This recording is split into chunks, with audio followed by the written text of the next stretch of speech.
सम्माननीय प्रधानमन्त्रीजीको आफ्नै वडामा चाहिँ केही पनि जाने भएन, किनभने त्यहाँ रुखले जितेनै क्या हो। लोकतन्त्रको हरिविजोग योभन्दा के हुन्छ? अहिलेको यो गठबन्धन नामको कृत्रिम आर्टिफिसियल पासा फ्याँकेर ल्याएको सरकार, यो अस्थायी सरकार, म्यादी सरकार हो। यस म्यादी सरकारको निजी विषय होइन नेपालको परराष्ट्र नीति, नेपालको परराष्ट्र सम्बन्ध। त्यो घर आफै के पुरानो भएर मकिएर भत्किएको हो कि बम पड्किनु, भित्ताका फेदा बम पड्किनु, त्यसले घरमा लाग्नु अनि त्यो बमलाई अब्जस लाएर भत्किएको हो त्यो घर? सत्ता पक्षले अब्जस लाउन भत्किया हो त्यो कि बम पड्काएर भत्काइयो? गठबन्धनको घोषित नीति नै थियो सभामुख महोदय, घोषित नीति नै थियो धुलो चटाइदिने, पत्ता साफ गरिदिने घोषित नीति थियो। र त्यही नीति निर्वाचनका क्रममा प्रकट भएको छ। कति बुथमा, कति मतदान केन्द्रमा स्थगित भएको थियो निर्वाचन के शौखले स्थगित भएको थियो। र म दावासाथ भन्छु एउटा ठाउँमा पनि प्रतिपक्षको कारणले स्थगित भएको होइन, एउटा ठाउँमा पनि। वास्तवमा भन्यो भने नेपालीमा एउटा अर्थ न वर्थ गोविन्द गाई भन्छ। गोविन्द गोविन्द गोविन्द भन्नु, त्यो अर्थ चाहिँ के हो भन्ने थाहा छैन। अर्थ नबुझिकन गोविन्द भने जस्तो, अघि मैले भनेका जस्ता राम्रा शब्दहरू खोजी खोजी गोविन्द गोविन्द गोविन्द गोविन्द राखेको छ, तर गोविन्दको अर्थ चाहिँ छैन। जसरी नै जित्नै पर्छ छोडा अरू कुरा, गीतै बनाएर गाउनु हो। जसरी नै जित्नै पर्छ छोडा अरू कुरा, जसरी पनि जित्नुपर्छ, यो त गीतै बनाएर गाउनु। अथवा लोकतन्त्रको अर्थ छैन। हामीले पनि बोलेका थियौँ, हामीले बोल्दाखेरि भन्यौँ निर्वाचन हुनुपर्छ, निर्वाचनमा लोकतन्त्रले जित्नुपर्छ, स्वस्थ अभ्यासले जित्नुपर्छ। मेरो पार्टी जित्छ कि जित्दैन, अर्को पार्टी जित्छ कि जित्दैन भन्ने कुरा होइन, लोकतन्त्रले जित्नुपर्छ, लोकतान्त्रिक मूल्य मान्यताले जित्नुपर्छ। चुनावमा जित पराजित एउटा कुरा हो, पराजय भोगाउँछु भन्न सकिन्छ, हामी जित्छौँ भन्न सकिन्छ, तर समाप्त पारिदिन्छौँ, पत्ता साफ गरिदिन्छौँ, धुलो चटाइदिन्छौँ, गायब गराइदिन्छौँ, टर्च बालेर खोज्नुपर्छ। वाह, टर्च बालेर खोज्ने बनाउने, टर्च बालेर पनि भेटिँदैन होला होइन, त्यहाँ पुर्याउने। निर्वाचनका बेला हाम्रा उम्मेदवारलाई थुनामा राखेर निर्वाचन गराइन्छ। सत्ता पक्षीय उम्मेदवार र नेताहरू, मन्त्रीहरू जान्छन् र बुथमा हाम्रा कार्यकर्ता नेताहरूमाथि हातपात गर्छन्, पिट्छन्। मुद्दा उजुर केही लाग्दैन, केही पनि हुँदैन त्यस्तोमा। र नेकपा एमालेका कार्यकर्ताहरू देख्नै हुँदैन, त्यहाँ मुद्दा लगाउनेदेखि लिएर अनेक खालका कुराहरू सुरु हुन्। जनतालाई धम्काउने, तर्साउने, देशलाई दुर्घटनामा पुर्याउने। मान्छेले द्वन्द्वकाल सम्झिए, छोराछोरी विदेशिनु परेको सम्झिए, आतंक छाएको सम्झिए। भाषणका शब्द जसरी बाणको रूपमा निस्किँदै जान्छन्, जनता थर थर काम्दै जाने स्थिति बन्यो। मान्छे मारिएका, अङ्गभङ्ग भएका, अपहरण भएका, त्यही चितवनमा बोरामा हालेर घिसारिकन मान्छेको हत्या गरिएका जस्ता कुराहरू मान्छेले झलझली सम्झे। दुर्घटना भनेपछि मान्छे फेरि एकपल्ट भयातुर भए।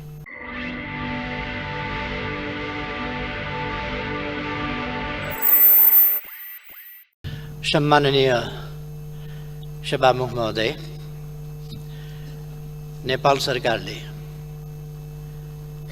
2079-80 का लागि प्रस्तुत गरेको सम्माननीय राष्ट्रपतिज्यूको सम्बोधन मार्फत आएको वार्षिक नीति कार्यक्रमको सन्दर्भमा म आफ्ना धारणाहरू प्रस्तुत गर्न लागिरहेको छु र मलाई धारणा राख्न समय उपलब्ध गराउनु भएकोमा सभामुखज्यूलाई धन्यवाद भन्न चाहन्छु।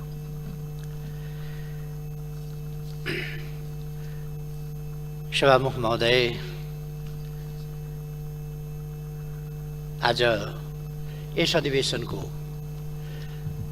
बैठकमा पहिलोपल्ट मैले आफ्ना विचारहरू राख्न लागिरहेको यस अवसरमा म सम्पूर्ण ज्ञात अज्ञात शहीदहरूप्रति हार्दिक श्रद्धासुमन अर्पण गर्न चाहन्छु। हामीलाई लोकतन्त्रको मार्गमा पथ प्रदर्शन गर्नुहुने, अगुवाई गर्नुहुने, आन्दोलनको प्रारम्भदेखि यहाँसम्म ल्याइ पुर्याउन हामीलाई मार्गदर्शन गर्नुहुने सम्पूर्ण अग्रजहरूप्रति अत्यन्तै आदर सम्मानका साथ स्मरण गर्न चाहन्छु, सम्मान व्यक्त गर्न चाहन्छु।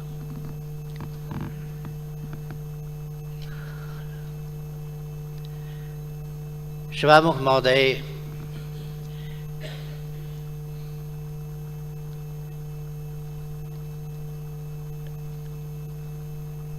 यस नीति कार्यक्रमलाई सरकारले स्थानीय तहको निर्वाचनबाट प्रारम्भ गरेको छ र नीति कार्यक्रमको प्रारम्भमा सरकारले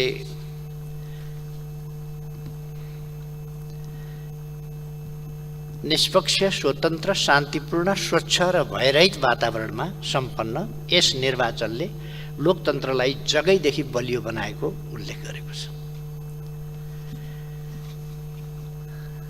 म सबभन्दा पहिले त सभामुख महोदय, निर्वाचन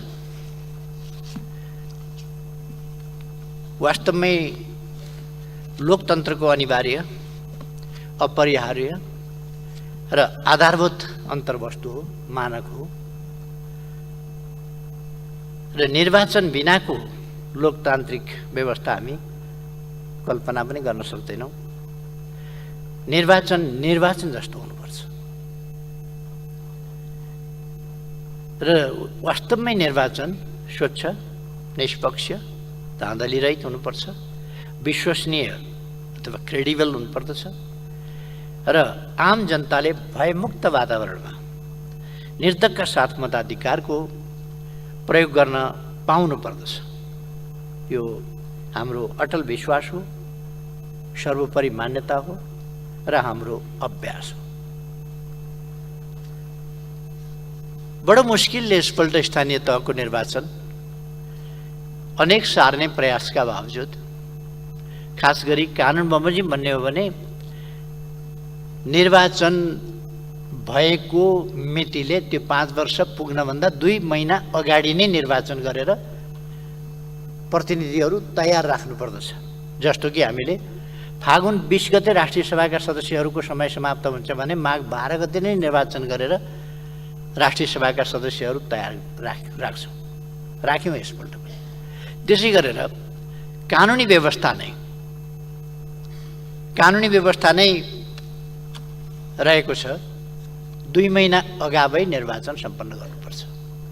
तर गठबन्धन सरकारले त्यस कुरातर्फ ध्यान दिएन मात्रै होइन, व्यवस्था गर्यो र निर्वाचन पर सार्ने, निर्वाचन तत्काल नगर्ने र आगामी चैत्रमा निर्वाचन गर्नुपर्छ भन्ने मान्यताहरू अगाडि सार्दै स्थानीय तहलाई रिक्त राख्दै जाने र गलत अभ्यास, अलोकतान्त्रिक, जनप्रतिनिधिविहीनताको, रिक्तताको स्थितिमा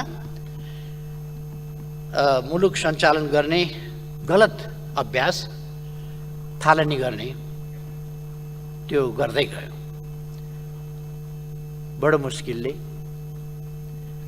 हाम्रो तीव्र दबाव, निर्वाचन आयोग लगायतका संस्थाहरूको अडान आदि कारणहरूले निर्वाचन जे होस् सम्पन्न भयो। तर निर्वाचन भयो कसरी? निर्वाचनमा रुकुममा भोट पाउनका लागि मतदाताको हत्या गरियो। मतदाता अपहरण गर्ने, हत्या गर्ने, लगेर वनमा फाल्ने खालका कामहरू भए। हुम्लामा मतदान भइसकेपछि मतगणनाको सन्दर्भमा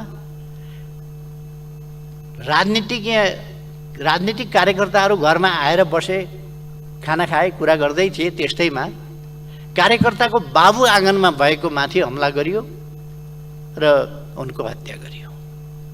बचाउने प्रयासका बावजुद बचाउन सकिएन। यहाँ त्यसै गरेर ताप्लेजुङमा हत्या गरियो। प्रहरीकै गोलीबाट उदयपुरमा हत्या गरियो। विभिन्न ठाउँमा आक्रमणबाट घाइते भए, अङ्गभङ्ग भए मतदाताहरू जो सार्वभौम सत्ता सम्पन्न छन्, जसको निर्भय वातावरणमा आफ्नो अभिमत प्रकट गरेर मतदानको माध्यमबाट आफ्नो प्रतिनिधि छान्ने अधिकार छ, त्यस्तो मतदातालाई घेर्ने, छेक्ने, थुन्ने, भयभीत बनाउने अथवा आक्रान्त बनाउने, अङ्गभङ्ग गर्ने, कुटपिट गर्ने कामहरू भए। म निर्वाचनको क्रममा शहादत प्राप्त गर्ने, लोकतन्त्रका लागि बलिदान भएका ती शहीदहरूप्रति लोकतन्त्र जपिकन निर्ममताका साथ जसरी उहाँहरूको हत्या गरियो, उहाँहरूप्रति म श्रद्धासुमन अर्पण गर्न चाहन्छु। जो घाइतेहरू हुनुहुन्छ उहाँहरूको शीघ्र स्वास्थ्य लाभको कामना गर्न चाहन्छु। उहाँहरूको आवश्यक उपचार गराउने कर्तव्य सरकारको हो, त्यतापट्टि ध्यान आकर्षण गराउन चाहन्छु।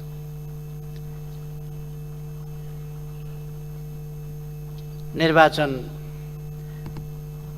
निष्पक्ष, स्वतन्त्र, शान्तिपूर्ण, स्वच्छ र भयरहित वातावरणमा सम्पन्न भयो भनिएको छ। आज 14 दिन भयो। वैशाख 30 गते निर्वाचन भएको थियो। आज 14 दिनपछि परिणाम किन आइरहेको छैन? कतिपय ठाउँको परिणाम त आज 14 दिनपछि पनि आएको छैन। किन परिणाम आएको छैन? निर्वाचन स्वच्छ हुन सकेन, निर्वाचन धाँधली रहित हुन सकेन। उम्मेदवारलाई थुनेर, बुथ कब्जा गरेर, सत्ता पक्षले बुथ कब्जा गरेका ठाउँमा प्रहरी निरीह भएर हेरेर बसेको छ र बुथ कब्जा नगर भन्यो भने प्रतिपक्षका कार्यकर्ताहरू गिरफ्तार गरिएका छन्, यातना दिएको छ। उम्मेदवारका घरमा बम पड्काइएको छ। उम्मेदवारका परिवारका सदस्यहरू घाइते भएका छन्। घर भत्किएको छ। शान्तिपूर्णै भयो सबैतिर। त्यो घर आफै कि पुरानो भएर मक्किएर भत्किएको हो कि बम पड्किनु, भित्ताका फेदा बम पड्किनु, त्यसले घरमा लाग्नु अनि त्यो बमलाई अब्जस लाएर भत्किएको हो त्यो घर? सत्ता पक्षले अब्जस लाउन भत्किया हो त्यो कि बम पड्काएर भत्काइयो? कति ठाउँमा बम पड्किए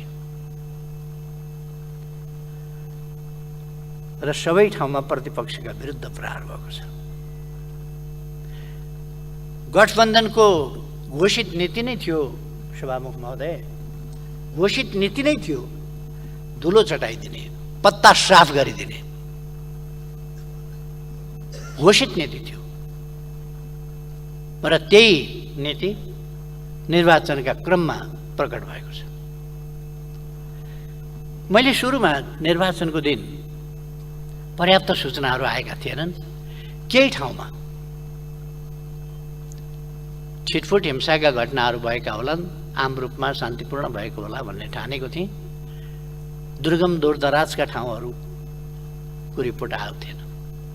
सबैतिरको रिपोर्ट बुझ्दा कति बुथमा, कति मतदान केन्द्रमा स्थगित भएको थियो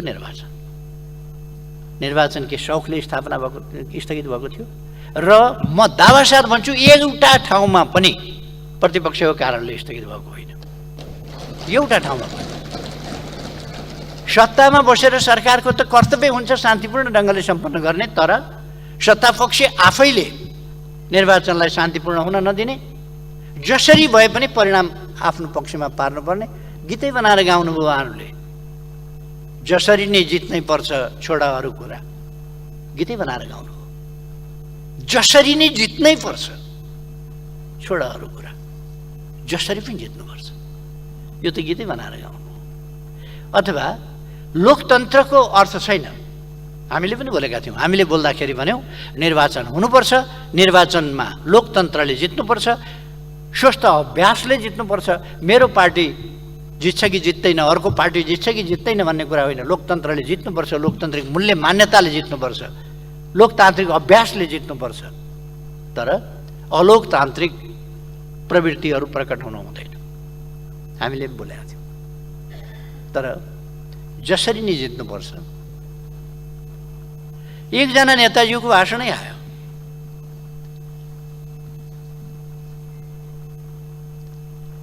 हामी 64मा गर्ने नगर्ने जेसुकै गरेर कसरी हामीले जितेका थियौँ, अहिले हामी बिग्र्यौँ, सोझा भयौँ, कब्जा गर्न छोड्यौँ, लुट्न छोड्यौँ, ठोक्न छोड्यौँ, हामी बिग्र्यौँ। अरूलाई के भन्ने, मै बिग्रिएँ, त्यसो भएर सोझा भयौँ अनि हामी चुनाव जित्न छोड्यौँ। अब 64को जस्तै ठोक्केर जित्नुपर्छ।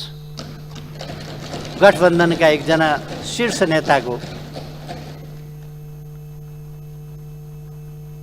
एकजना मान्यज्यूले भन्नुहुन्छ, मैले नाम बिर्सिएँ भनेर, म पनि अलिक अब उमेरले पनि होला अलिकति नाम बिर्सिएँ जस्तो पनि हुन थाल्यो। तर भाषण त गर्नै भएको, नीति नै त्यो थियो।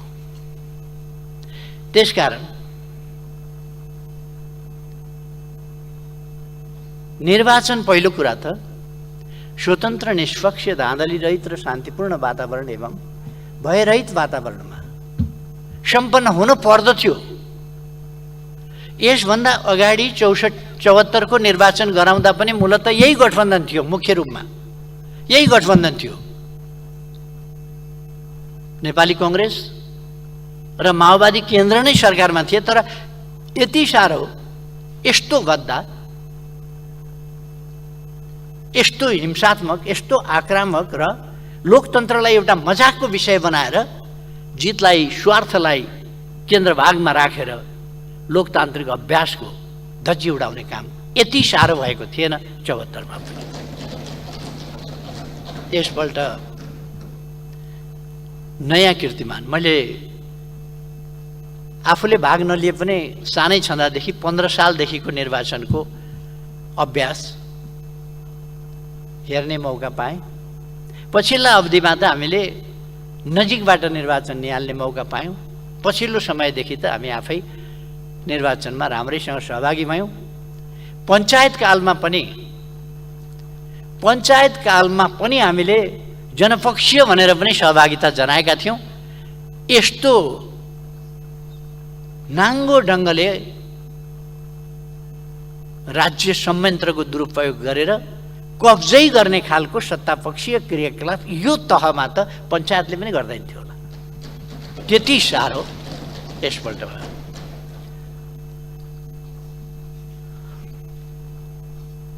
अनि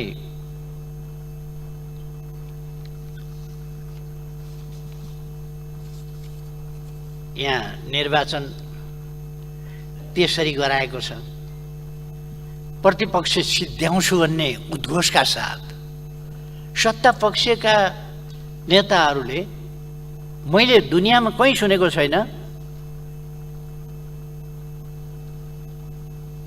प्रतिपक्षलाई सिद्ध्याउँछु भन्ने। नेकपा एमाले आज प्रतिपक्षमा छ र नेकपा एमाले लोकतन्त्रका लागि आजदेखि होइन, दशकौँदेखि, 1 दशक 2 दशक होइन, 7 दशकभन्दा लामो समयदेखि, राणा शासनको समयदेखि लोकतन्त्रका लागि लडेर आएको निर्वाचन, जेल नेल, शहादत, अङ्गभङ्ग, अनेक प्रकारका यातना र पीडा सँगसँगै क्षतिहरू बिहोरेर आएको र लोकतान्त्रिक मूल्य मान्यताका लागि सङ्घर्ष गरेर आएको पार्टी हो। यसले कहिल्यै पनि लोकतन्त्रको मूल्यमा सम्झौता गरेन, त्यो पार्टी हो। यो पार्टी आज प्रतिपक्षमा छ, तर यो संविधान विरोधी पार्टी, यो पृथकतावादी पार्टी, यो राष्ट्रिय अखण्डतालाई कमजोर पार्न खोज्ने पार्टी, लोकतन्त्रलाई कमजोर पार्न खोज्ने पार्टी, संविधान नमान्ने पार्टी होइन। यो पार्टी सङ्घर्ष गरेर आजको संविधान लेख्ने पार्टी हो, लेख्न अगुवाई गर्ने मध्येको पार्टी हो, आजको प्रणाली ल्याउने पार्टी हो, ल्याउन सङ्घर्ष गर्ने पार्टी हो, बलिदान गर्ने पार्टी हो। यो पार्टी वैधानिक पार्टी हो र यो पार्टी बहुदल आएपछि फुत्त निस्किएर सहभागिता जनाऊ भनेर सहभागिता जनाएको होइन। अब अप्ठ्यारो परिस्थितिमा परियो, यही परिस्थितिलाई उपयोग गर्नुपर्छ भनेर पनि होइन। आफूले लिएका गलत विचारहरू असफल भइसके, अब ती विचार असफल भएपछि अब करवट बदल्नुपर्छ भनेर करवट बदलेर यस राजनीतिमा आइपुगेको पार्टी होइन। यो पार्टी आफ्ना मूल्य मान्यता सहित लोकतन्त्रको बाटोमा दृढतापूर्वक सङ्घर्ष गरेर आएको पार्टी हो। यो कुनै राष्ट्रघाती देशद्रोही पार्टी होइन। नेपालको आधुनिक इतिहासमा लोकतन्त्र, लोकतन्त्रका मूल्य मान्यताहरू, राष्ट्रिय हित, सार्वभौम सत्ता देशको, त्यसको वास्तवमा सम्मान, त्यसअनुसारको व्यवहार, आफ्नो स्वाधीनता र स्वतन्त्रताको वास्तविक अर्थमा उपभोग र उपयोग, भौगोलिक अखण्डताको रक्षा, सत्ता स्वार्थलाई केन्द्र भागमा राखेर भौगोलिक अखण्डताको बारेमा, सार्वभौम सत्ताको बारेमा, स्वाधीनताको बारेमा चुँ बोल्न नसक्ने निरीह पार्टी होइन। यो राष्ट्रिय हितको पक्षमा दृढताका साथ उभिएर आएको पार्टी हो र यो अपोजिसनलाई जहिले पनि गभर्मेन्ट इन वेटिङ भनिन्छ र नेकपा एमाले सैद्धान्तिक तवरमा मात्रै गभर्मेन्ट इन वेटिङ होइन, Nekapa Emale in the real sense government in waiting हो। यसलाई एकछिनलाई षड्यन्त्र स्वरूप अनेक हिसाबले बाहिर राखिएको होला,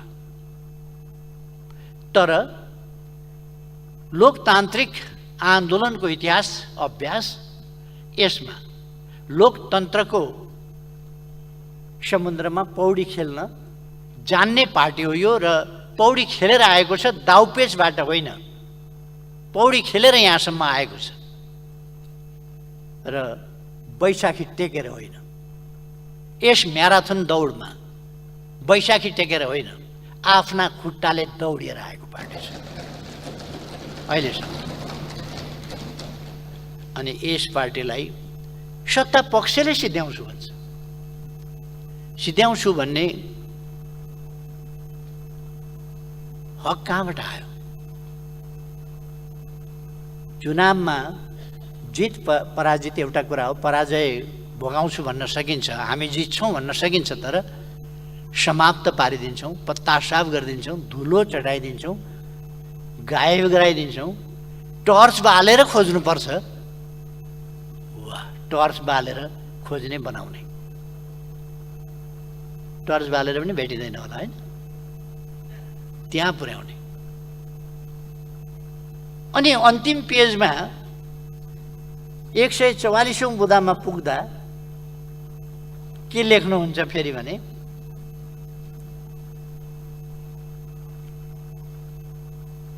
सबै नेपाली बीच आपसी सद्भाव र सहमति हुनुपर्छ।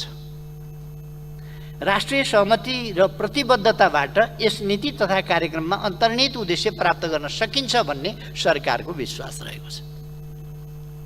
सिद्ध्याउने, समाप्त पार्ने, पत्ता साफ गर्ने अनि के खोज्ने अरे भने सद्भाव र सहमति खोज्ने। बडा राम्रो बाटो निकाल्नु भएको छ सद्भाव र सहमति। अनि राष्ट्रिय सहमति र राष्ट्रिय प्रतिबद्धता, कहाँ के सम्झौता गर्नुहुन्छ प्रतिपक्षलाई थाहा छ। अन्तर्राष्ट्रिय सम्झौता, सन्धि जस्ता कुराहरू, सम्झौता जस्ता कुराहरू प्रतिपक्षलाई थाहा हुनु पर्दैन।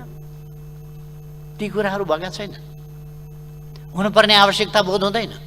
संवादहीनताको स्थितिमा राखेर पेल्ने काम गरिएको छ, सत्ताको दुरुपयोग गरिएको छ अनि राज्य संयन्त्रहरूको दुरुपयोग गरिएको छ र प्रतिपक्षका विरुद्ध तिनको गलत ढङ्गले प्रयोग गरिएको छ।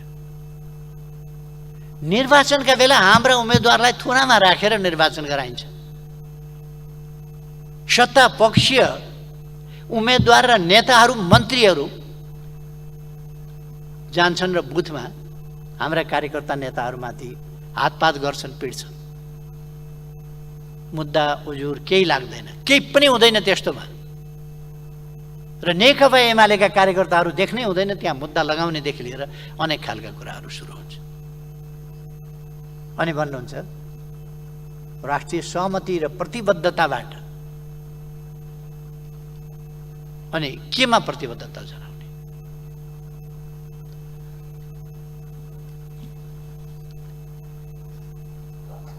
यो शब्दको एउटा खेल।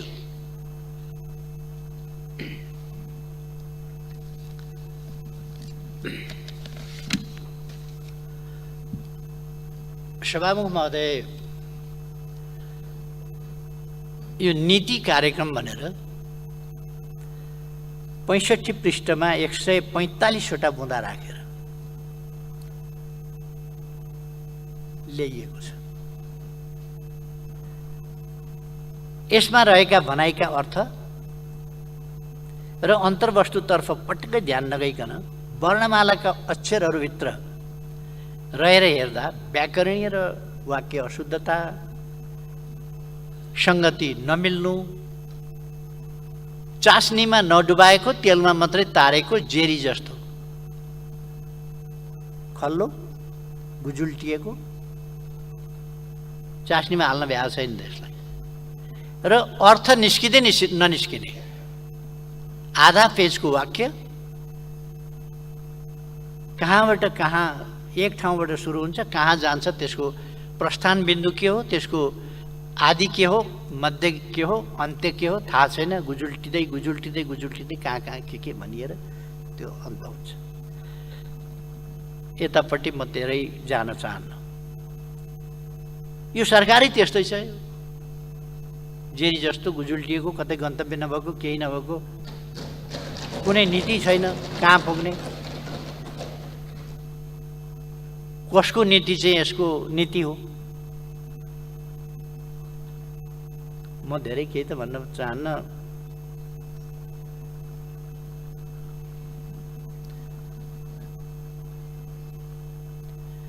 बुँदा नम्बर 110, 131, 132, 161 यसका नमुनाहरू नि हो। अर्थहीन, निरर्थक अभिव्यक्ति, यस्ता कुराहरूका एउटै बुँदामा पनि भनाइहरू बाजिया छन्। बुँदा बुँदा बीचमा अन्तर्विरोधहरू छ। यस्तो हुनु त यसको विशेषतै छ। यो गठबन्धनका सबै पार्टीले अलग अलग ठाउँमा ल्याएर जोडेर लेखेर अनि ल्याएर जोडेको हो कि जस्तो पनि लाग्छ।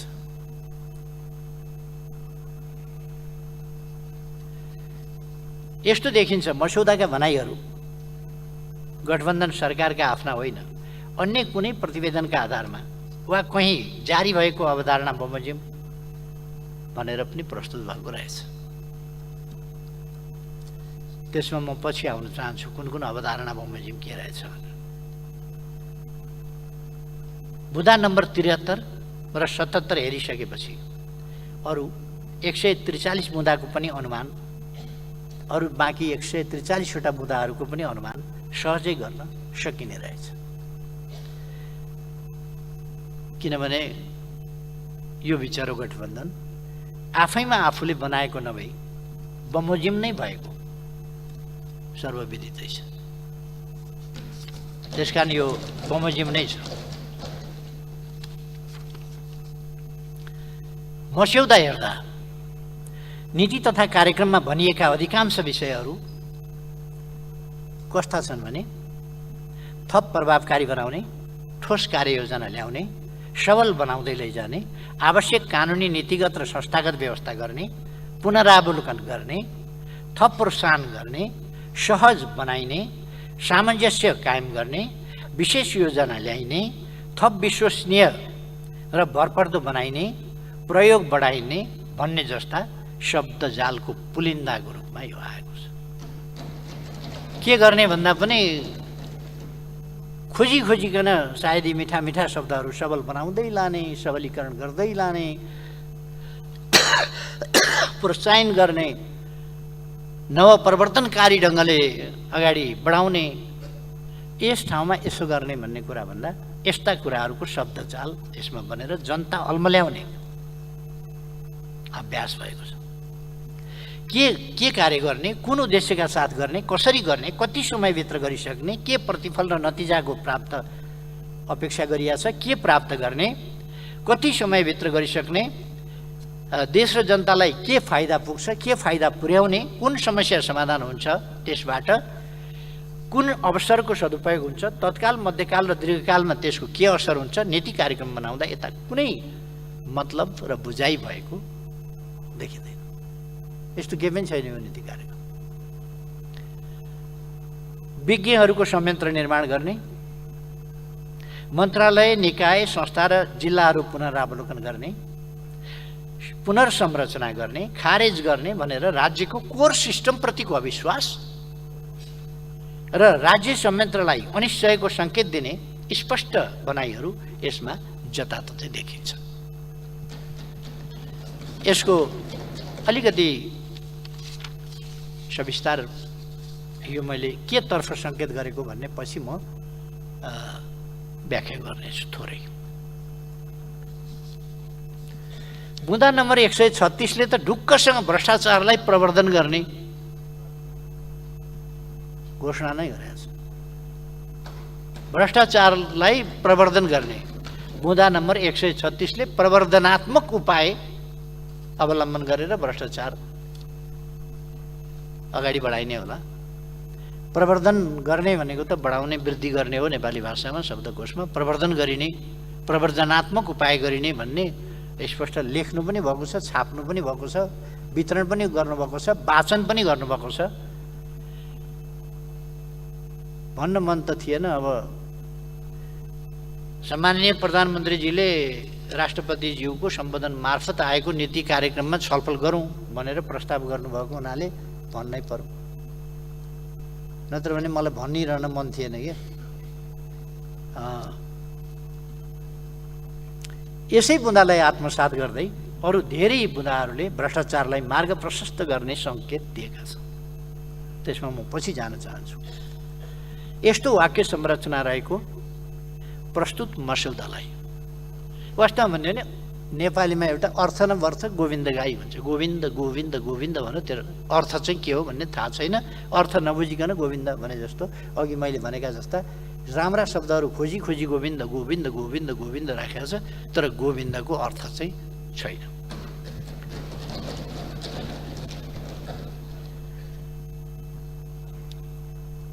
यो दस्तावेज अहिले त यो दस्तावेज चाहिँ यो बजेटको पूर्व सङ्केतको रूपमा आएको छ।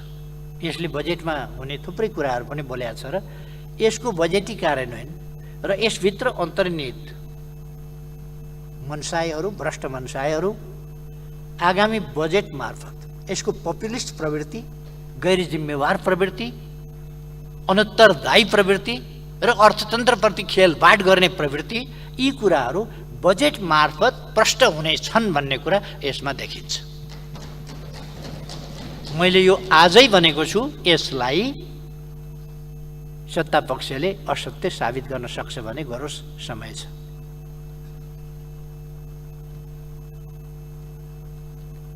त्यसको त्यति बेरै चिरफार गरौँ न। अहिले म डिटेलमा जान चाहन्न। मैले त्यति भने कि यो पपुलिस्ट गैर जिम्मेवार, अर्थतन्त्रप्रति अत्यन्त गैर जिम्मेवार अनुत्तरदायीपन चाहिँ नि यसमा देखिन्छ। यो दस्तावेज नीति कार्यक्रमका नाममा आएको दस्तावेज देशमा स्थिरता र स्थायित्व हुन नदिने अस्थिरताका संवाहक शक्तिबाट अस्थिरताको चाहनाका साथ बनाइएको गठबन्धन सरकारको अस्थिरताकै घोषणापत्र हो। यसले अरू कुरा होइन, अस्थिरताकै घोषणापत्रको रूपमा यो प्रस्तुत भएको छ।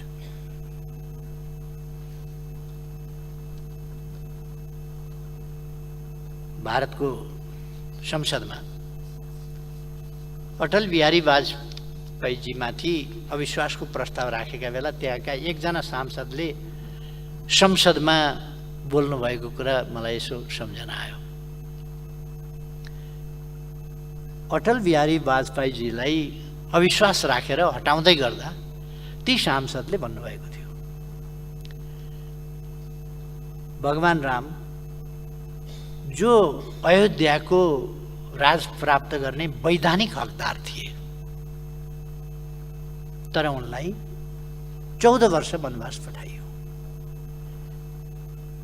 युद्ध गरेर होइन, लडाईँ गरेर होइन, एउटी मन्थराले षड्यन्त्र गरेर षड्यन्त्र स्वरूप रामलाई 14 वर्ष वनवास पठाइयो।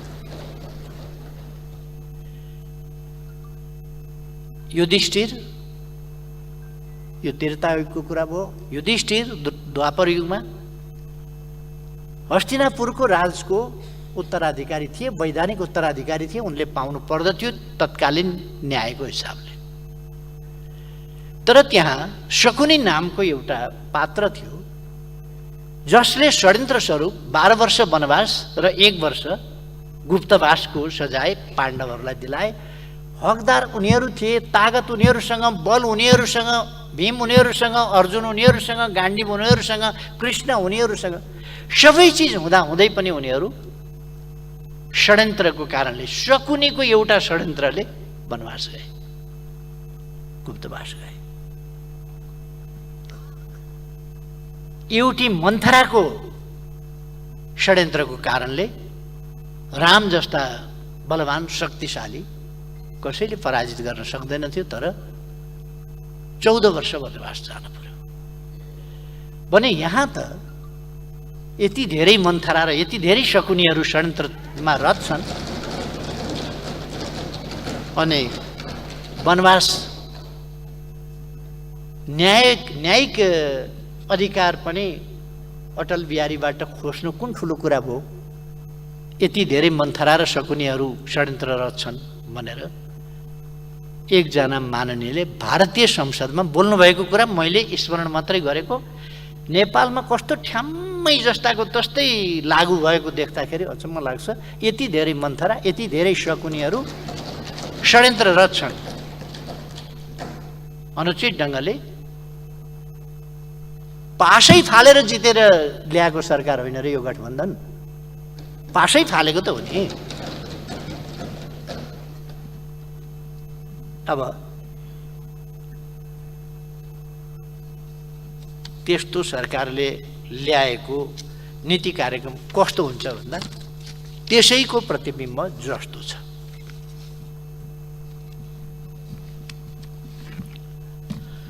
सभामुख महोदय,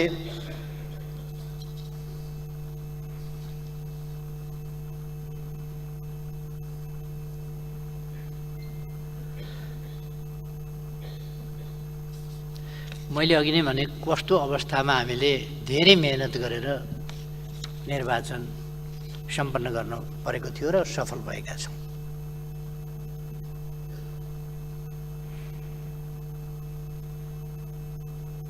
र म खुसी व्यक्त गर्न चाहन्छु निर्वाचन सम्पन्न भएको छ। म सम्पूर्ण आदरणीय मतदाताहरूलाई निर्वाचनमा कतिपयले त बाटो छेकेर जान पाउनु भएन, म दुःख व्यक्त गर्न चाहन्छु। उहाँहरूको बाटो छेकिएन, लोकतन्त्रको बाटो छेकियो, लोकतान्त्रिक मूल्य मान्यताको बाटो छेकियो, मर्यादाको बाटो छेकियो, अभ्यासको बाटो छेकियो।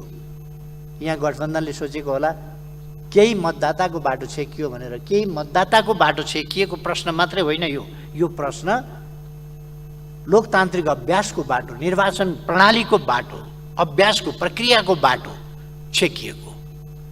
यो चान्चुने कुरा होइन। केही व्यक्ति, केही 100 व्यक्ति, केही 1000 व्यक्ति वा होला 1-2 लाखको बाटो छेकियो होला। प्रश्न त्यति मात्रै होइन। यसको अर्थ लोकतान्त्रिक मूल्य मान्यता र लोकतान्त्रिक प्रणालीमा हुने अभ्यासको घाँटी निमुट्यो, बाटो छेकियो, अवरोध गरियो। प्रश्न त्यो जसले मतदान गर्न पाउनुभयो उत्साहका साथ, त्यस्तो परिस्थितिमा पनि उत्साहका साथ मतदान गर्नुभयो, उहाँहरूलाई म धन्यवाद भन्न चाहन्छु मतदानमा सहभागी हुनुभएकोमा। सम्पूर्ण विजयी जनप्रतिनिधिहरूलाई यस अवसरमा म बधाई भन्न चाहन्छु र सत्ता गठबन्धनले जे जस्तो सुकै हानिकारक नीति लिए तापनि स्थानीय तह जनताकोमा लोकतन्त्रको अनुभूति दिलाउने, जनतालाई सेवा सुविधा उपलब्ध गराउने, स्थानीय तह मार्फत विकासका कामहरूलाई अगाडि बढाउने, स्थानीय तहमा जनतालाई आइपरेका अप्ठ्यारा सुख दुःखहरूमा सहभागी हुने निकाय भएको हुनाले त्यसै उचाइका साथ फराकिलो मन र जनताका सेवक हौं भन्ने भावनाका साथ काम गर्न म सबै निर्वाचित जनप्रतिनिधिहरूलाई आग्रह पनि गर्न चाहन्छु। उहाँको कार्यकाल त्यसरी सफल रहोस् भन्ने पनि म शुभकामना भन्न चाहन्छु।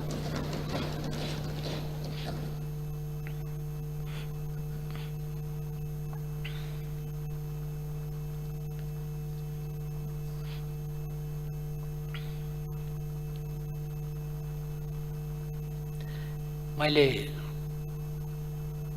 राज्यका संयन्त्रहरूको प्रयोग, धम्की त्रासको वातावरणका कुरा गरेँ। चुनावको सन्दर्भमा नेताजीहरूले यदि फलनालाई भोट नदिने हो भने देशमा दुर्घटना हुन्छ भनेर भन्नु। यहाँका बासिन्दाले यदि स्वेच्छाले खुरुक्क भोट फलानु ठाउँमा हाल्दैनन् भने देश दुर्घटनामा जान्छ।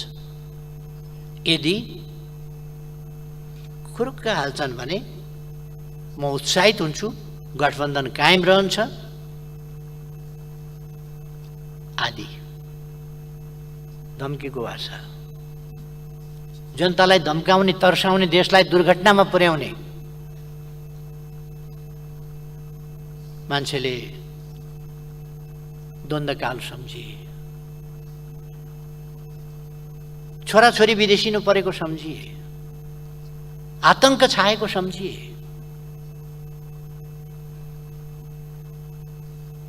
भाषणका शब्द जसरी बाणको रूपमा निस्किँदै जान्छन्, जनता थर थर काम्दै जाने स्थिति बन्यो। मान्छे मारिएका, अङ्गभङ्ग भएका, अपहरण भएका, त्यही चितवनमा बोरामा हालेर घिसारिकन मान्छेको हत्या गरिएका जस्ता कुराहरू मान्छेले झलझली सम्झे। दुर्घटना भनेपछि मान्छे फेरि एकपल्ट भयातुर भए। प्रलोभन बाँडियो, मैले भन्नु पर्दैन, पैसा बाँडियो, प्रलोभन बाँडियो, त्रास, धम्की। कतिपय ठाउँमा रुखमा भोट नहाल्नेलाई बजेट पठाइँदैन।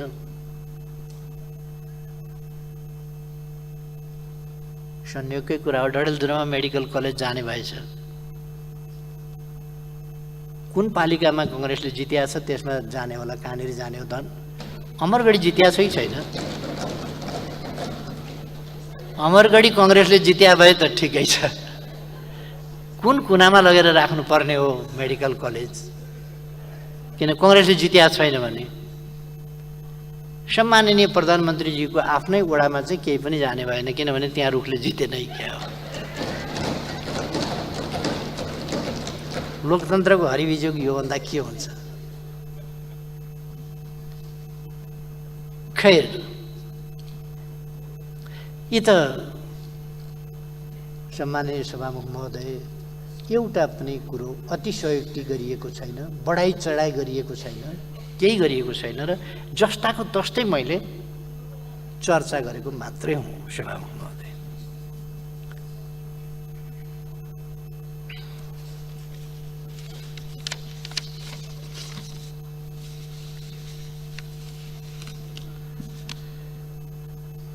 राजनीतिक दलका कार्यकर्ताहरूलाई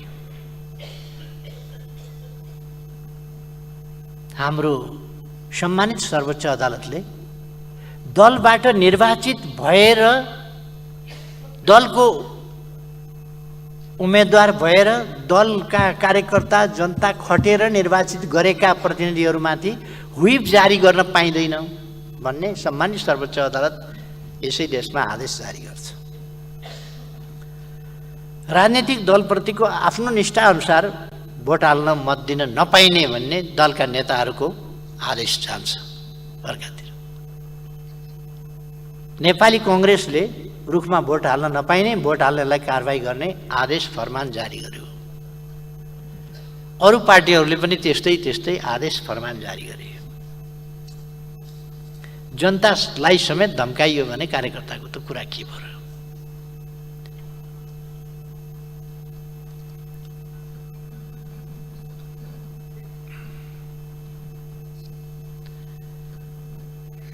कांग्रेसको नेतृत्वबाटै कस्तो आयो भने, ए कांग्रेसी जन हो, मैले तोकेको अर्कै पार्टीका उम्मेदवारलाई मत दिनु, नदिए पार्टीबाट निष्कासन गर्छु, कारबाही गर्छु। मानिलिउँ पार्टी प्राइभेट लिमिटेड हो।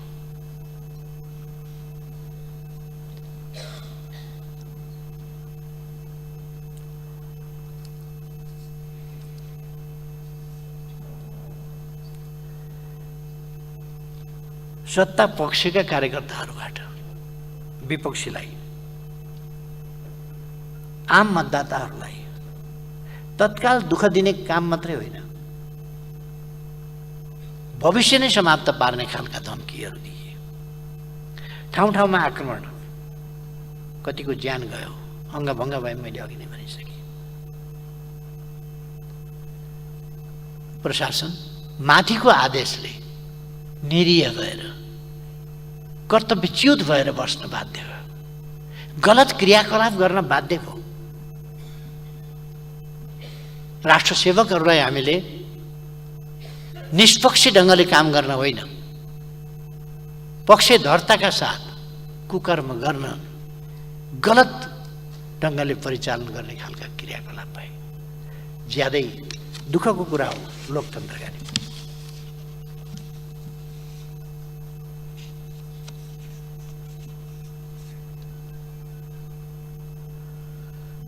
गठबन्धनलाई भोट नदिए, बजेट नदिने, रोजगारी नदिने, राज्यका तर्फबाट उपलब्ध हुने कुनै सेवा सुविधा र अवसर नदिने, सुरक्षा पनि नदिने आदि खालका त्रासहरू व्याप्त गरिएर जनतालाई पीडा र भय निरन्तर दिने काम हो। सबै सम्भव षड्यन्त्र, सबै हस्तक्षेप, राज्य सत्ता र संयन्त्रको चरम दुरुपयोग र भयपूर्ण त्रासदीपूर्ण वातावरणका बीच गठबन्धनले खटाएको उम्मेदवारलाई सरकारी उम्मेदवार जस्तो बनाएर भोट दिन आम जनतालाई बाध्य पार्ने काम हो। यति मात्रै होइन, मतगणना लगायत निर्वाचनका सबै चरणहरूमा समेत हदैसम्मको हस्तक्षेप र धाँधली कहीँ कतै बाँकी रहेन। विलम्ब गरेको छ, मान्छेलाई स्थिर बनाएको छ, तर्साएको छ, अनि राज्य शक्ति केन्द्रित गर्दै लगेको छ, प्रेसर बढाउँदै लगेको छ र अनुकूल, आफ्ना निम्तिको अनुकूल, गठबन्धनका निम्तिको अनुकूल वातावरण बनाउँदै लगेको छ। अनि आफ्नो परिणाम सुरुमा आउँदै गरेका निर्वाचनको सुरुमा अलिकति जहाँ अलिक स्वतन्त्र ढङ्गले भयो, त्यो सुरुमा आउँदै गरेका परिणाम र पछि विलम्बकारी ढङ्गले प्रकट हुँदै गएका परिणामहरू कम्पेयर गर्न हेर्न सकिन्छ। के भएको छ? पछि केन्द्रित गर्दै जाने, सबै शक्तिको सत्ताको सबैको दुरुपयोग हुँदै जाने।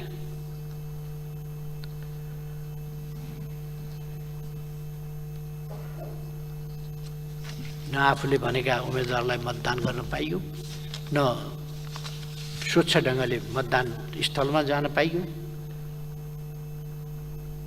मतदाताको मत अर्कैले खसाउने स्थिति बन्यो। जितेकोमा गर्व गरिराख्नै भएको छ होला, धेरै फुरफुर देखिन्छ।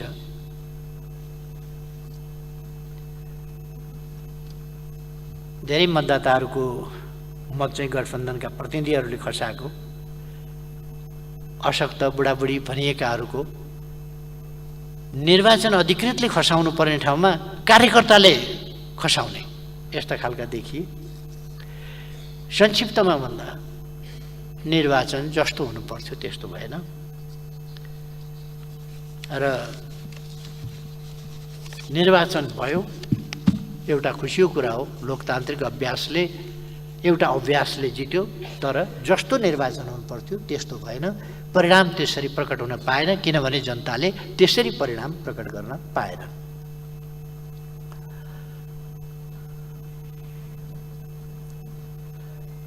यसले यस निर्वाचनको माध्यमबाट हाम्रो संविधान, हाम्रो लोकतन्त्र, हाम्रो मानवाधिकार, मौलिक स्वतन्त्रता, हाम्रो राष्ट्रको भविष्यलाई एउटा अँध्यारो सुरुङतर्फ धकेल्ने प्रयास यस निर्वाचनको माध्यमबाट प्रकट भयो।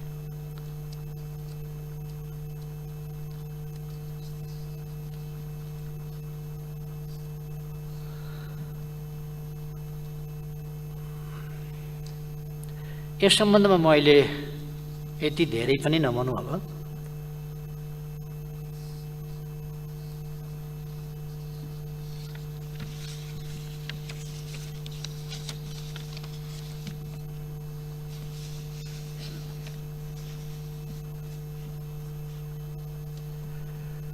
यस्तो विषम परिस्थितिमा पनि खटेर डटेर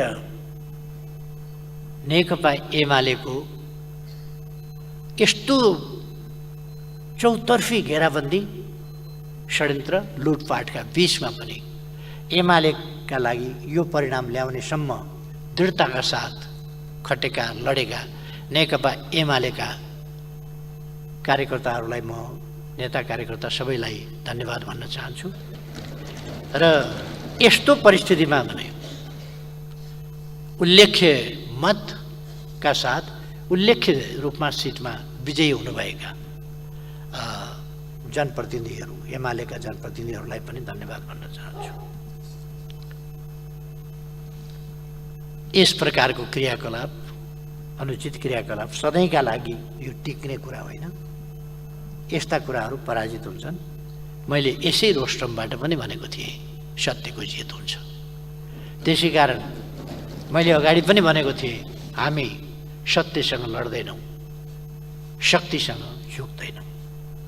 फेरि पनि गठबन्धनको होस् कि अरूको होस्, संयुक्त होस् कि एकल होस्, कुनै पनि असत्यको शक्ति छेडेको त्यससँग हामी झुक्दैनौँ। त्यसका विरुद्ध सत्यको पक्षमा उभिएर सङ्घर्ष गर्छौँ।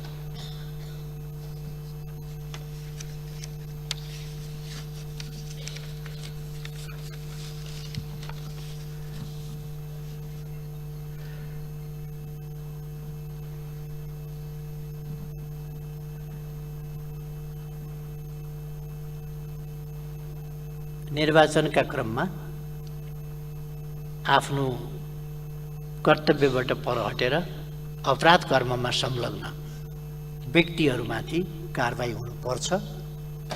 यतापट्टि सरकारको ध्यान जाओस्।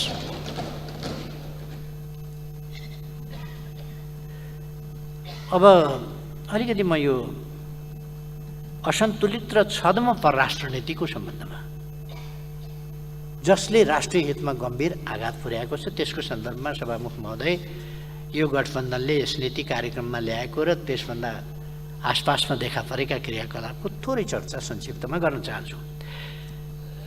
वैदेशिक मामिला सञ्चालनमा सरकारको नीति र प्रस्तुतिकरणका बारेमा त मैले केही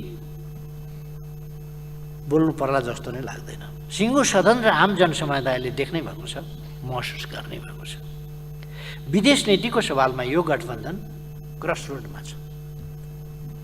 जे सुविधा हुन्छ त्यही गर्ने यसको नीति हो। नेपालको अखण्डता र नेपालीको स्वाभिमानका लागि यो दुर्भाग्यपूर्ण छ। छिमेकी मित्र राष्ट्रहरू, अन्य मित्र राष्ट्रहरू र अन्तर्राष्ट्रिय समुदायसँगका हाम्रा सम्बन्धहरू सञ्चालन गर्ने वैदेशिक मामला सम्बन्धी नीति सुविचारित, स्पष्ट र परिपक्व हुनुपर्दछ। नेपाल र नेपालीको हितको संरक्षण र प्रवर्धन गर्न, अन्तर्राष्ट्रिय जगतमा प्रतिष्ठा अभिवृद्धि गर्न र नेपाललाई सफल राष्ट्र बनाउन केन्द्रित हुनुपर्दछ। हाम्रो परराष्ट्र नीति र व्यवहार हाम्रा छिमेकी मित्र राष्ट्रहरूप्रति पूर्ण इमानदार हुनुपर्दछ। विश्वास र भरोसाको सम्बन्ध अझ बलियो बनाउनु पर्दछ। नेपाली भूमि कसैका विरुद्ध प्रयोग हुन नदिने हाम्रो सदाको दृढ अडान हो। यसमा सरकार अड्नु पर्दछ।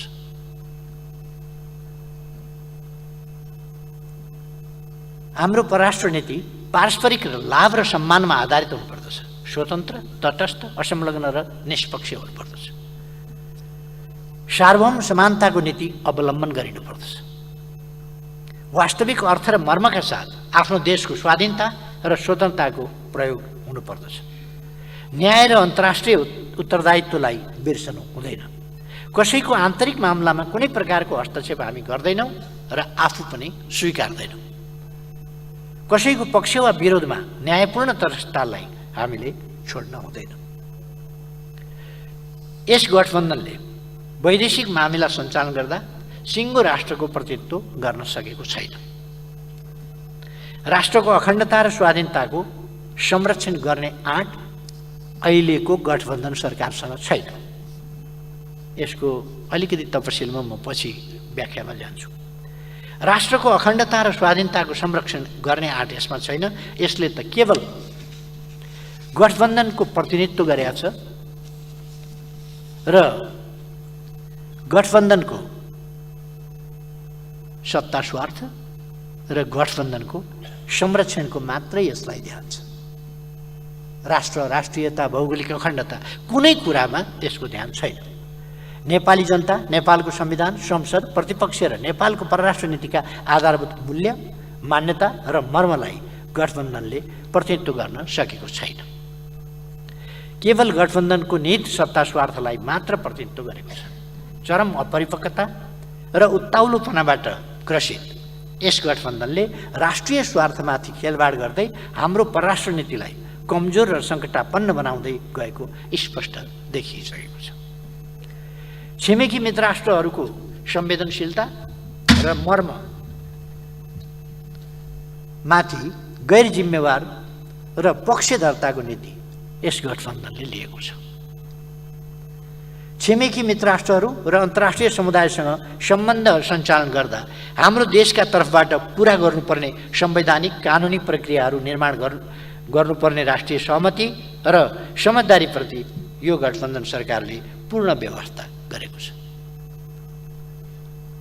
गम्भीर राष्ट्रिय महत्त्वका विषयहरू, परराष्ट्र मामिला जस्ता कुरा, सन्धि सम्झौता गर्दा जस्ता कुरा, राष्ट्रिय साधन स्रोतको प्रयोग जस्ता विषयहरूमा राष्ट्रिय सहमति बनाउनु पर्ने, त्यसका निम्ति संवाद गर्नुपर्ने, परराष्ट्रविदहरूसँग र प्रतिपक्षसँग पनि संवाद गर्नुपर्ने र सिङ्गै राष्ट्रको एउटा आवाज गर्नुपर्नेमा यो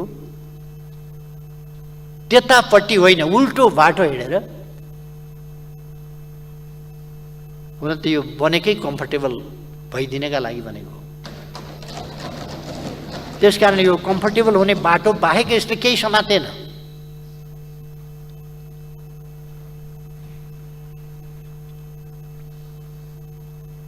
छिमेकी मित्र राष्ट्रहरूको संवेदनशीलता र मर्ममाथि गैर जिम्मेवार र पक्षधरताको नीति यस गठबन्धनले लिएको छ। छिमेकी मित्र राष्ट्रहरू र अन्तर्राष्ट्रिय समुदायसँग सम्बन्ध सञ्चालन गर्दा हाम्रो देशका तर्फबाट पुरा गर्नुपर्ने संवैधानिक कानुनी प्रक्रियाहरू निर्माण गर्नुपर्ने राष्ट्रिय सहमति र समझदारीप्रति यो गठबन्धन सरकारले पूर्ण व्यवस्था गरेको छ। छिमेकी मित्र राष्ट्रहरूको न्यायोचित संवेदनशीलतातर्फ पूर्ण उदासीन रहेको छ। द्विपक्षीय क्षेत्रीय र बहुपक्षीय मञ्चहरूमा क्षमता प्रदर्शन गर्न सकेको छैन, बरु हुर्मत लिने काम भएको छ। म अरू धेरै भन्न चाहन्न, हुर्मत लिने काम भएको छ नेपालको इज्जतको। द्विपक्षीय क्षेत्रीय र बहुपक्षीय मञ्चहरूमा क्षमता प्रदर्शन गर्न नसकेको मात्रै होइन, कमजोर बनाउँदै गएको छ।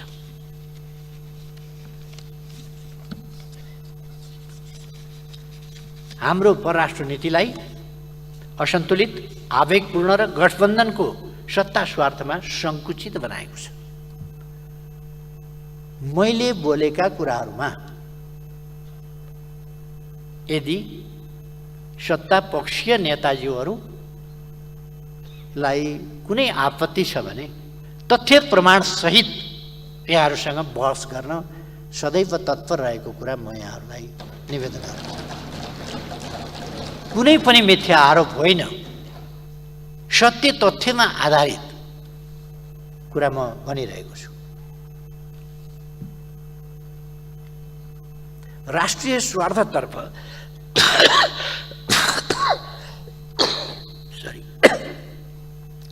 राष्ट्रिय स्वार्थतर्फ यस गठबन्धनलाई कुनै मतलब छैन। सुरुका हाम्रा कमजोरीले पछि छिमेकी मित्र राष्ट्रहरू र विश्व समुदायसँगको सम्बन्धमा असमझदारी बढ्न सक्छ, त्यता पनि यसको एक्का छैन। नेपाली कङ्ग्रेस जहिले जहिले सरकारमा पुग्छ, प्राकृतिक स्रोत साधनको उपयोग सम्बन्धी आयोजनाहरूमा स्वेच्छाचारी ढङ्गले राष्ट्र र जनतालाई बिर्सेर आफूलाई सर्वेसर्वा ठानेर एकतर्फी निर्णयमा जान खोज्छ। यो इतिहास हो। बुढी गण्डकीको विषय, अरुण चौथोको विषयमा सिङ्गो राष्ट्र, राज्य संयन्त्र, सम्मानित संसद र प्रतिपक्ष बेखबर छ।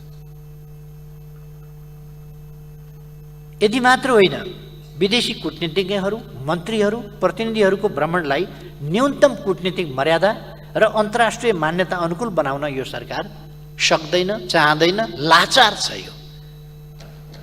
यो लाचार छाया भयो। यो सरकार निरीह स्कटिङ दिएर एउटा सहायक मन्त्री आउँदा गुम्बामा कहाँ अनि कस्तो छिमेक सम्बन्धप्रतिको हाम्रो इमान्दारिता हुन्छ कि हुँदैन? अनि हाम्रो संविधानले भनेको तटस्थता, हाम्रो संविधानले भनेको आफ्नो राष्ट्रिय स्वतन्त्रता र स्वतन्त्र परराष्ट्र नीति, आन्तरिक नीति तय गर्ने हाम्रो क्षमता, कुनै पनि राष्ट्रका कहाँ जाने, कहाँ जान नदिने, कहाँ घुम्न नजाने। अस्ति लिमी भ्याली जाँदाखेरि मैले सरकारको इजाजत लिएर गएँ। म देशको पूर्व प्रधानमन्त्री, बहालवाला सांसद, प्रमुख प्रतिपक्ष दलको नेता, मैले आफ्नै देशभित्र पनि इजाजत लिएर, प्रशासनसँग इजाजत लिएर म लिमा जस्तो हुम्लाको दुर्गम ठाउँमा जाँदा, आफ्नै नेपालको बस्तीभित्र जाँदा मैले इजाजत लिएर जानु पर्यो। अनि विदेशी मन्त्री आएर इजाजत लिनुपर्छ कि पर्दैन? इजाजत लिनुपर्छ भने किन इजाजत दिनुभयो? कसरी इजाजत दिनुभयो? कसको पक्षमा इजाजत दिनुभयो? कसको विपक्षमा इजाजत दिनुभयो? छिमेक सम्बन्धका संवेदनशीलताहरूलाई बुझ्नु भएको छ कि छैन? अहिलेको सरकारले बुझ्छ कि बुझ्दैन? गठबन्धनले बुझ्छ कि बुझ्दैन? अनि कति लाचारी, सत्ता कति प्यारो, बाटै पछि सत्ता फुत्किहाल्छ, उम्किहाल्छ। कस्तो अचम्मको, कति नाजुक तपाईँहरूको यो गठबन्धन बलियो छ भन्नुहुन्छ। तर एउटा विदेश मन्त्री पनि होइन, सहायक मन्त्री कोही आयो भने थुर तपाईँहरूको 3 दिन काम जरो हट्दैन। अनि कसरी आफ्नो स्वाधीनताको तपाईँहरू रक्षा गर्नुहुन्छ?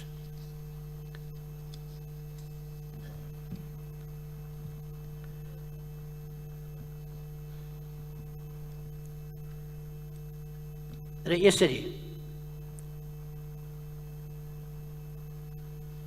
यसबाट उत्पन्न हुन सक्ने असन्तुलन र त्यसबाट विकसित हुन सक्ने संशयबाट नेपाल र नेपालीले बेहोर्नु पर्ने परिणामप्रति यो सरकार जिम्मेवार छैन, देखिएन। म भन्न चाहन्छु गठबन्धन सरकार हाम्रो परराष्ट्र नीतिको असंलग्नता, न्यायोचित तटस्थता, निष्पक्षता र स्वतन्त्रतामाथि प्रहार नगरियोस्। नेपालको परराष्ट्र नीति अहिलेको यो गठबन्धन नामको कृत्रिम आर्टिफिसियल पासा फ्याँकेर ल्याएको सरकार, यो अस्थायी सरकार, म्यादी सरकार हो। यस म्यादी सरकारको निजी विषय होइन नेपालको परराष्ट्र नीति, नेपालको परराष्ट्र सम्बन्ध। त्यसकारण तपाईहरुलाई जे पनि गर्न छुट छैन, त्यतापट्टि म ध्यान आकर्षण गर्न चाहन्छु। म भन्न चाहन्छु गठबन्धन सरकारले हाम्रो परराष्ट्र नीतिको असंलग्नता, न्यायोचितता, तटस्थता, निष्पक्षता र स्वतन्त्रतामाथि प्रहार नगरोस्। राष्ट्रिय स्वाधीनता र अखण्डता कमजोर हुने कुनै षड्यन्त्र भित्रभित्रै नगरोस्। अनि छद्म नीति नलियोस्।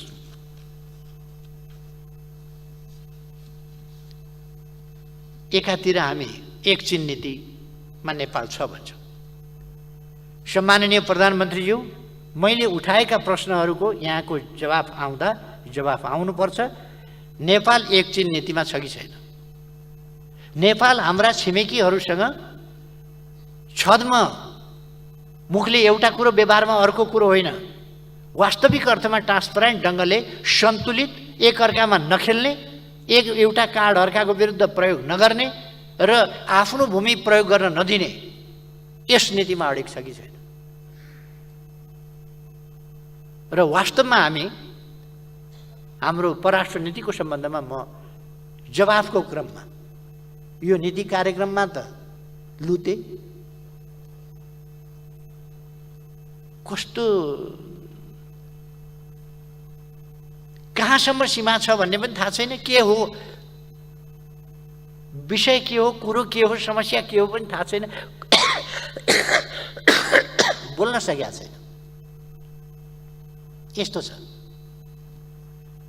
कमसेकम सम्माननीय प्रधानमन्त्रीज्यूबाट जवाफमा यो स्पष्टता साथ आओस् र यस गरिमामय सदनलाई स्पष्ट शब्दमा जवाफ चाहियो। सभामुख महोदय, काङ्ग्रेसको शासन, शस्त्र द्वन्द्व, भूकम्प र नाकाबन्दीबाट आक्रान्त अर्थव्यवस्थालाई नेकपा एमालेका सरकारका नीतिहरूले केही उत्साहजनक उपलब्धिसहित सबलीकृत गर्दै थिए। अहिले यो गठबन्धनी सरकारले अर्थतन्त्रलाई तहस नहस बनाएको छ, यो दुनियाँलाई थाहा छ।